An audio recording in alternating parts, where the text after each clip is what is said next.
Hello students, good morning. आज के इस वीडियो में हम लोग साइंस पढ़ेंगे और जो हमारा फर्स्ट चैप्टर है न्यूट्रिशन इन प्लांट्स, उसका लास्ट जो टॉपिक है कि how nutrition get replenish into the soil. Soil में हम न्यूट्रिएंट्स को वापस कैसे रिप्लेनिश करते हैं। रिप्लेनिश का मतलब है टू ऐड या तो फिलअप करना। कोई चीज अगर खत्म हो जाए, जैसे कि इसमें से इंक खत्म होती है तो हम उसमें फिल करते हैं इंक, वैसे ही सॉइल में से अगर न्यूट्रिएंट्स खत्म हो जाए तो वापस कैसे लाते हैं, तो वो ही बात है। तो फार्मर्स क्या करते हैं, सॉइल में फर्टिलाइजर और मैन्यूर जो होता है वो ऐड करते हैं ताकि उसमें जो फर्टिलाइजर है उसकी फर्टिलिटी जो है सॉइल की वो वापस आ जाए। तो फर्टिलाइजर्स क्या है? फर्टिलाइजर्स में जनरली नाइट्रोजन, पोटेशियम, फॉस्फोरस ऐसे सारे मिनरल्स होते हैं। केमिकल सब्सटेंसेस, उसे हम केमिकल सब्सटेंसेस भी कहते हैं। ये जो सारे हैं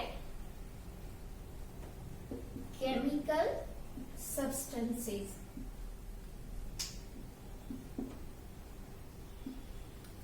और मैन्यूर जो है वो एक नेचुरल खाद है। उसमें क्या होता है, एनिमल्स एंड प्लांट्स ह्यूमस, मतलब जो एनिमल्स मर जाते हैं और बाद में हम उसे दफनाते हैं या तो ऐसे ही पड़े रह के जो मिट्टी में मिल जाते हैं, तो उसके जो सॉइल पार्टिकल होते हैं और जो प्लांट सूख के मर जाते हैं और वो जो सब होता है, वो जो सॉइल पार्टिकल होता है उसे ह्यूमस कहते हैं, मैन्यूर कहते हैं। तो ये दोनों, ये नेचुरल है और ये केमिकल सब्सटेंसेस है। आज फार्मिंग में जनरली हम केमिकल सब्सटेंसेस ज्यादा ही यूज करते हैं। तो इसके लिए क्या है, नाइट्रोजन जो है न्यूट्रिएंट, उसकी जो जरूरत है वो पूरी करने के लिए नाइट्रोजन फिक्सेशन एक मेथड है। उसमें क्या होता है कि सिम्बायोटिक रिलेशनशिप होती है। दो कोई लोग होते हैं। लोग मतलब कि एक प्लांट है और दूसरा क्या है, एक बैक्टीरिया। दोनों के बीच ये जो है रिलेशनशिप होती है सिम्बायोटिक। इसमें क्या है, कोई किसी को कुछ देता है और कोई दूसरा उसकी जो उसके पास नहीं है वो देता है, और ऐसे दोनों अपनी अपनी जरूरत पूरी करते हैं, जिसे हम सिम्बायोटिक रिलेशनशिप कहते हैं। वो हम लोगों ने आगे पढ़ा हुआ है। तो ये किस किस के बीच में होती है, तो एक जो बैक्टीरियम होता है जिसे हम राइजोबियम कहते हैं, सॉइल में होता है। तो वो बैक्टीरिया और लिगुमी फैमिली के जो प्लांट्स होते हैं उसके बीच में ये रिलेशनशिप होती है। तो ये जो बैक्टीरिया है राइजोबियम, वो क्या करते हैं कि जो प्लांट होते हैं उसके रूट में वो होते हैं राइजोबियम बैक्टीरिया। जो लिगुमी फैमिली के प्लांट्स होते हैं उसके रूट में होते हैं ये राइजोबियम बैक्टीरिया। और ये फैमिली में कौन कौन से प्लांट्स आते हैं, तो सारे पल्सिस है, जैसे कि ग्राम, बीन्स, पीस, ये जो सारी है वो लिगुमियंस फैमिली के प्लांट है। उसके रूट में राइजोबियम बैक्टीरिया होते हैं। ये जो राइजोबियम बैक्टीरिया है उसका फंक्शन क्या है, तो वो जो एटमॉस्फेरिक नाइट्रोजन होता है वो डायरेक्ट प्लांट्स नहीं ले सकता, एब्सॉर्ब नहीं कर सकता है।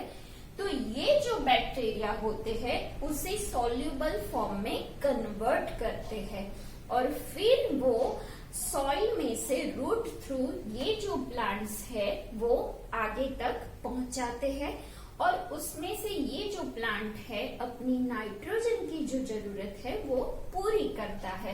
तो ये दोनों सिम्बायोटिक रिलेशन में क्या एक दूसरे को देते हैं, तो ये जो प्लांट्स है वो, ये बैक्टीरिया जो है राइजोबियम, उसे क्या देता है, शेल्टर देता है, मतलब प्लांट के रूट के अंदर उसे शेल्टर देता है। और ये जो बैक्टीरिया है वो प्लांट को क्या देता है, सॉल्युबल नाइट्रोजन। तो ये हो गई सिम्बायोटिक रिलेशनशिप। अभी ये जो क्या किया उसने, convert atmospheric nitrogen in soluble form, और उसे एब्सॉर्ब कौन करता है, तो ये प्लांट थ्रू एब्सॉर्ब होता है। तो ये पूरा चक्कर ऐसे चलता रहता है। ऐसे जो न्यूट्रिएंट्स की, जैसे जैसे न्यूट्रिएंट्स खत्म होता है वैसे वैसे फार्मर्स उसमें इस तरीके से ऐड करते हैं, और ये जो रिलेशन है वो फार्मर्स के लिए सबसे ज्यादा उपयुक्त है। तो न्यूट्रिएंट्स कैसे रिप्लेनिश होते हैं वो हम लोगों ने देखा है। कोई भी जमीन हो, कितनी भी फर्टिलिटी उसमें हो, 2-3 बार आप अगर कोई भी क्रॉप लो तो उसकी फर्टिलिटी खत्म होती जाती है। तो ऐसे जो पीरियोडिकली फर्टिलिटी खत्म होती है तो फार्मर्स उसमें धीरे धीरे ये सारे फर्टिलाइजर और मैन्यूर ऐड करते जाते हैं। तो ये उसकी मेथड है, नाइट्रोजन फिक्सेशन की मेथड। तो ये हम लोगों ने जो लास्ट टॉपिक था हमारे लेसन का वो पढ़ लिया है। वैसे भी 4 क्वेश्चन आंसर हमने सॉल्व किए हैं। ये हुआ। अब एक मिनट, यहाँ मैंने लिखा है हाउ न्यूट्रिशन, ये न्यूट्रिएंट्स क्या आएगा यहाँ, न्यूट्रिएंट्स। न्यूट्रिएंट्स कौन कौन से, जो नाइट्रोजन, पोटेशियम, फास्फोरस, जो मिनरल्स है वो। तो अब एक्सरसाइज, अब क्वेश्चन क्या है, show with the help of a sketch that the plants are the ultimate source of food. जो ग्रीन प्लांट्स है वो एक अल्टीमेट सोर्स है फॉर फूड के लिए, वो एक लास्ट सोर्स है जिसे हमें संभालना है। तो कैसे उसका हमें स्केच बनाना है। तो यहाँ पर मैंने बनाया है कि सनलाइट जो है उसमें से सोलर एनर्जी कौन लेता है, एब्सॉर्ब करता है, ग्रीन प्लांट्स। ग्रीन प्लांट्स वो सोलर एनर्जी का यूज करके क्या बनाते हैं, फूड, जो कि केमिकल एनर्जी रिलीज करता है। कैसे, क्योंकि हमें स्टार्च और ऑक्सीजन मिलता है। उसका यूज कौन करता है, हर्बीवोरस, कार्निवोरस। हर्बीवोरस वो है जो सिर्फ घास पत्ती खाते हैं, वेजिटेबल्स खाते हैं, वो सारे एनिमल्स है। और कार्निवोरस जो है वो मीट खाते हैं, या तो जो हर्बीवोरस खाने वाले छोटे छोटे जो एनिमल्स होते हैं लाइक रैबिट, गॉट, ये सबको ये खाते हैं। अब ये क्या है, डीकम्पोजर्स क्या है, तो जब ये दोनों एनिमल्स का नाश होता है वो मर जाते हैं, और ये ग्रीन प्लांट जब मर जाते हैं तो क्या होता है, ये जो डीकम्पोजर्स है वो क्या है, are those which helps in recycling dead organisms and waste into non living elements. Non living elements में उसे कन्वर्ट करते हैं। ये जब मर जाते हैं तो डीकम्पोजर के लिए वो क्या होता है, फूड होता है। और डीकम्पोजर में कौन आता है, fungi, bacteria and some other insect, जो छोटे छोटे इंसेक्ट्स होते हैं जो कि सॉइल में रहते हैं, वो ये मरे हुए प्लांट और एनिमल्स में से अपना फूड प्रिपेयर करते हैं। फिर वो ही ये जो बैक्टीरिया और उसके साथ मिलते हैं तो क्या बन जाता है, तब कार्बन नाइट्रोजन वो रिलीज होता है इस डीकम्पोजर की वजह से, और वो एक खाद बन जाता है मैन्यूर, जिसका वापस ग्रीन प्लांट्स यूज करते हैं सनलाइट की हेल्प से, और वापस क्या बनता है, फूड बनता है। तो ऐसे एक साइकिल चलती रहती है जो हमें दिखाता है कि ग्रीन प्लांट्स एक अल्टीमेट सोर्स है फूड के लिए। तो हमें ग्रीन प्लांट्स को बचाना चाहिए। ग्रीन प्लांट्स सबके लिए बहुत जरूरी है।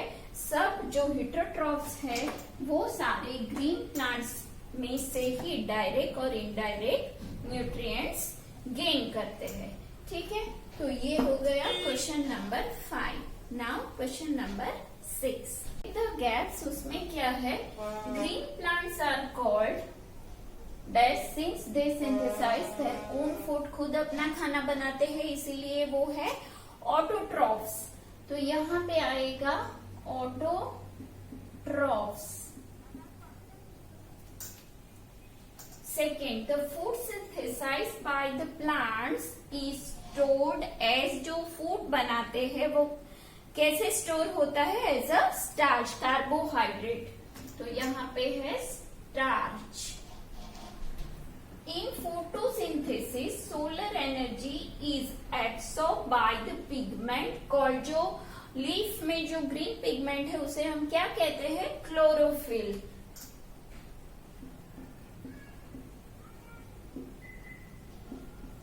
And fourth, during photosynthesis, plants take in, क्या लेते हैं, तो atmospheric carbon dioxide and release oxygen gas. तो यहाँ आएगा carbon dioxide CO2 and release O2 gas. आपको पूरा कार्बन डाइऑक्साइड और यहाँ पे लिखना है ऑक्सीजन। अब जो बीच के क्वेश्चन है वो आपके होमवर्क है, क्योंकि राइट रॉन्ग है, मैचिंग है, तो वो आपको आएगा। और अब ये क्वेश्चन नंबर 13 है, farmers grow many fruits and vegetables inside large green houses.